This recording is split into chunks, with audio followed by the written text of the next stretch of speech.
আজ নিয়ে এসেছি ডিম কচুরি রেসিপি। তো দেখো, ফার্স্টেই আমি 2 কাপ ময়দা নিয়ে নিলাম। এরপর দিয়ে দিলাম পরিমাণ মতন লবণ আর দিয়ে দিলাম সাদা তেল। সব উপকরণগুলো দিয়ে ভালো করে ময়াম করে নেবো, তবে সামান্য জল দিয়ে আমি এটা মেখে নেব। তারপরে আমি 2টো লুচির আকারে করে নেব, আর এটা আমি ফার্স্ট টাইম করছি। তো দেখো, আমি লুচির আকারে করা হয়ে গেছে। এবার আমি বেলে নেব। এর মধ্যে আমার কী কী লাগছে, একটা ডিম লাগবে, আর লঙ্কা কুচি, টমেটো, আর এটা পেঁয়াজ, আর লাগবে একটা ডিম। তো দেখো, একটা বাটি নিয়ে নিয়েছি, এর মধ্যে একটা লিচি দিয়ে, তারপরে দেখো পেঁয়াজ কুচি, লঙ্কা কুচি, টমেটো কুচি, আর এখানে ডিমটা ফাটিয়ে ওপরে দিয়ে দিলাম।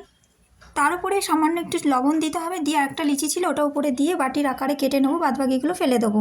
তো দেখো, আমি কড়াই বসিয়ে দিয়েছি গ্যাসে। তারপরে কড়াইটা গরম হয়ে গেছে, তেল দিয়ে দিলাম। তেল দিয়ে এইটা আমি দিয়ে দেবো ডুবো তেলে। তারপরে আস্তে আস্তে এটা ভাজতে হবে লাল লাল করে। তো রেডি আমার ডিমের কচুরি। কেমন লাগলো অবশ্যই কমেন্ট করে জানিও। খেতে কিন্তু অনেক টেস্টি হয়েছিল, আপনারা কিন্তু অবশ্যই একবার ট্রাই করে দেখবেন।